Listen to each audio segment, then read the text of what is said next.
என் தங்கப்பிள்ளையே, இன்று இந்த திங்கள் கிழமையின் இரவில் இந்த வராகி உனக்கான வெற்றி செய்தி ஒன்றினை கொண்டு வந்திருக்கின்றேன். என் பிள்ளையே, நாளைய விடியலில் உனக்கு உதவி செய்ய போகின்ற ஒருவரினுடைய பெயரையும் அவரின் புகைப்படத்தையும் உனக்கு காண்பிக்க வந்திருக்கின்றேன்.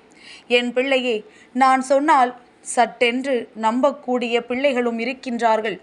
நான் சொல்வதை நம்பவே கூடாது என்று நினைக்கின்ற பிள்ளைகளும் இருக்கின்றார்கள். அவரவர் எண்ணங்களுக்கு ஏற்ப அதற்கான பலன்களையும் அவர்கள் பெற்றுக்கொள்கின்றார்கள். நம்பியவர்களுக்கு நல்ல பலன்களும், நம்பாதவர்களுக்கு தனக்கு பலன் கிடைப்பது என்பதை தெரியாமலும் இருந்து கொண்டிருக்கின்றார்கள். என் பிள்ளையே, இந்த நேரத்தில் இந்த தாயானவள் உனக்கு கொண்டு வந்திருக்கின்ற இந்த வெற்றி வாக்கின் அடிப்படையில் உனக்கு என்ன கிடைக்கப் போகின்றது என்பதனை நீ தெரிந்து கொள்ளப் போகின்றாய். நாளை யாரை சந்திக்கப் போகின்றாய்? குறிப்பாக நாளை இரவு நேரத்தில்தான் உன்னை அவர் சந்திக்க வருவார். அது மட்டுமல்லாமல் அவரிடத்திலிருந்து நீ கேட்ட ஒரு வேண்டுதல் உனக்கு நிச்சயமாக நிறைவேறப் போகின்றது. என் பிள்ளையே, நீ செய்ய போகின்ற ஒரு முக்கியமான விஷயமும் இதற்குள் அடங்கி இருக்கின்றது. நான் சொன்ன இந்த பெயர் கொண்டவரை நீ சந்தித்து அவரிடத்தில் இந்த ஒரு பொருளை காண்பித்தால் போதும். என் பிள்ளையே, நிச்சயமாக உனக்கு இருக்கின்ற பாதி கஷ்டங்கள் நாளை இரவோடு குறைந்து போகும். அம்மா உனக்கு இதனை முன்கூட்டியே சொல்ல வந்ததற்கு ஒரு காரணம் என்ன தெரியுமா? என் பிள்ளை, இது தெரியாமல் நீ இருந்து விடக்கூடாது. உன் வாழ்க்கையில் நடக்கின்ற விஷயங்கள் என்னவென்று நீ புரியாமல் இருந்துவிடக்கூடாது என்பதற்காகத்தான் உன் அம்மா இதனை முன்கூட்டியே உனக்கு சொல்வதற்காக வந்திருக்கின்றேன்.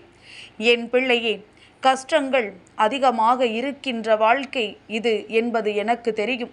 நான் தெய்வம் என்பதற்காக உனக்கு எதுவும் இல்லை என்று ஒரு நாளும் சொன்னது கிடையாது.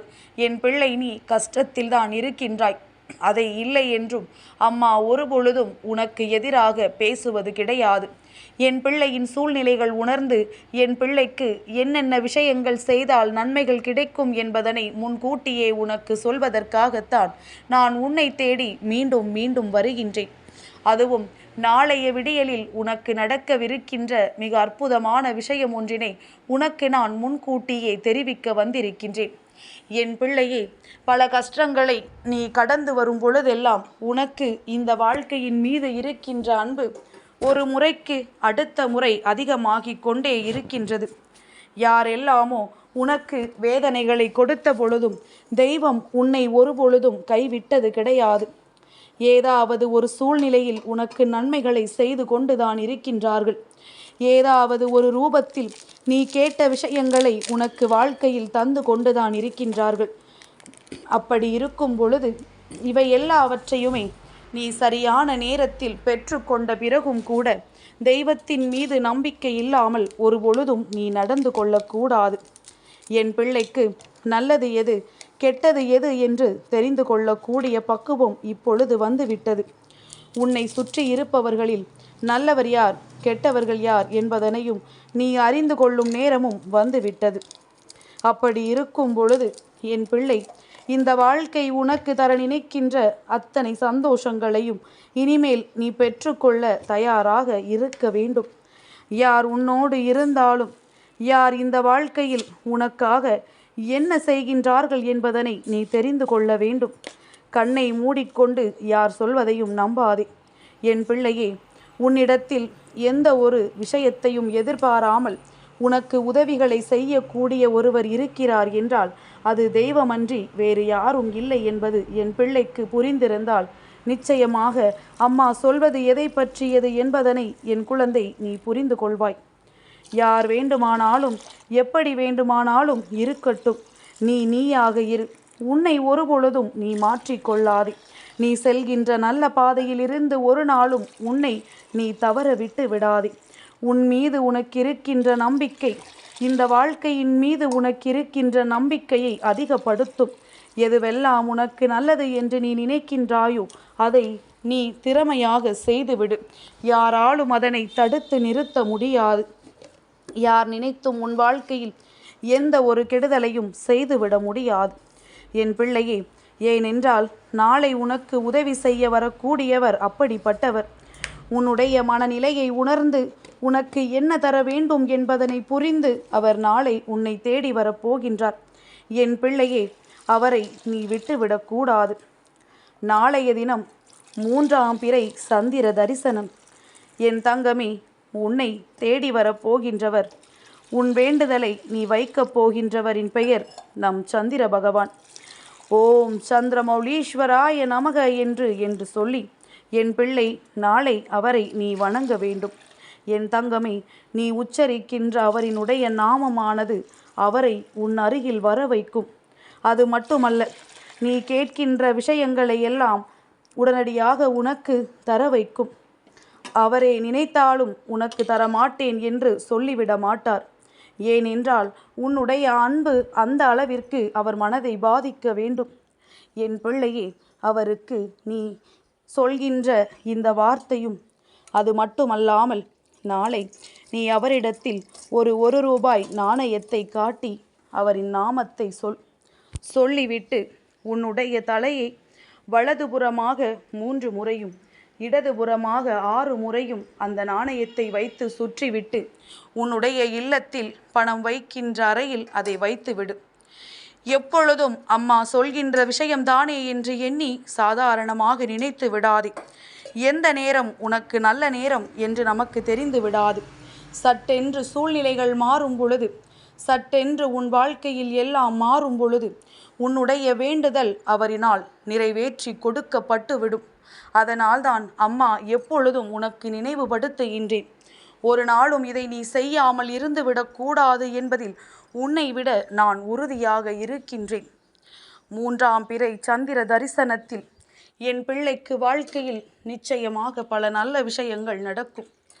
இவையெல்லாம் நடக்கும் என்ற நம்பிக்கையோடு நீ செய்ய வேண்டும். அவருக்கு பச்சரிசி பரப்பிய தட்டின் மேல் விளக்கு வைத்து நீ அவரை வழிபடலாம். என் பிள்ளையே, அவருக்கு தீபம் காட்டும் பொழுது அவரினுடைய மனது உன்னை நோக்கி வரும். உன் வாழ்க்கையிலும் நல்லது நடக்க தொடங்கும். வளர்பிறை தொடங்கி இருக்கின்ற நாளில் என் பிள்ளை அவரினுடைய அருளை நீ பெற்று கொண்டால் பௌர்ணமிக்குள்ளாக உன்னுடைய வேண்டுதல்கள் ஒவ்வொன்றாக நிறைவேற தொடங்கிவிடும். உனக்கே இந்த வாழ்க்கையின் மீது நம்பிக்கையும் பிறந்துவிடும். நாமும் தெய்வத்தை வணங்குவதனால் பலன்களை பெறுகின்றோம் என்கின்ற எண்ணம் உனக்குள் உருவாகிவிடும். எந்த சூழ்நிலையிலும் ஏதாவது ஒரு தெய்வத்திடமிருந்து நமக்கான உதவிகளை பெற்றுக்கொள்ளலாம் என்கின்ற எண்ணத்தை உனக்குள் நான் உருவாக்கி கொண்டிருக்கின்றேன். என் பிள்ளையே, இப்பொழுது சந்திர பகவான் தான் நாளை உன்னை தேடி வரப்போகின்றார், உனக்கு உதவிகளை செய்ய போகிறார் என்று தெரிந்து கொண்டாயல்லவா? அவரை நான் என் தலையில் சூட்டி இருக்கின்றேன் பார். என் பிள்ளையே, நிச்சயமாக நாளை அவரினுடைய ஆசிகளை பெற்று உன் வாழ்க்கையின் பல நன்மைகளை நீ பெற்றுக்கொள். அம்மா சொல்வதை ஒரு நாளும் சாதாரணமாக நினைத்து கடந்து விடாதே. என் பிள்ளைக்கு இருக்கின்ற ஒவ்வொரு நன்மைகளையும் நான் கண் முன்னால் காட்சிகளாக கண்டு கொண்டிருக்கின்றேன். அதை உன் வாழ்க்கையாக்க நான் எடுக்கின்ற இந்த முயற்சியிலிருந்து நீ ஒரு நாளும் தவறி விடாதே. அம்மா சொல்வதை கேட்காமல் சென்று விடாதே. நான் உன்னுடைய நன்மைக்கு சொல்கிறேன் என்பதனை நீ புரிந்து கொண்டால் நிச்சயமாக எந்த சூழ்நிலையிலும் இந்த வாழ்க்கை உனக்கு கொடுக்க நினைப்பதை பெறாமல் சென்று விட மாட்டாய். தெய்வத்திற்கு உகந்த நாட்களில் தெய்வத்திற்குரிய விஷயங்களை சரியாக செய்து உன்னுடைய வேண்டுதல்களை நிறைவேற்றிக்கொள். சந்திர பகவானுக்கு ஏற்றுகின்ற தீபம் உனக்கு தெரியும் அல்லவா?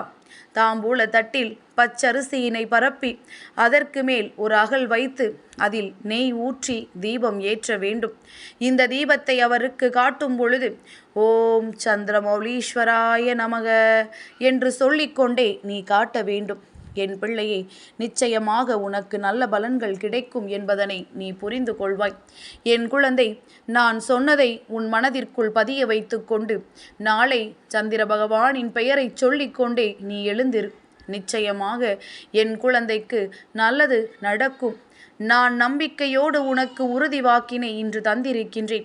நீயும் இந்த நம்பிக்கையோடு நாளை அவரை அழைப்பாயானால் நிச்சயமாக அவரின் அன்பும் அருளும் உன்னை வந்து சேர்ந்துவிடும் என்பதில் எந்த ஒரு சந்தேகமும் உனக்கு வேண்டாம். என் குழந்தை, உனக்கானவையெல்லாம் உன்னை நிச்சயமாக வந்து சேரும். என் தங்கப்பிள்ளைக்கு இந்த வராகி அம்மாவினுடைய ஆசீர்வாதங்கள் எப்பொழுதும் உண்டு.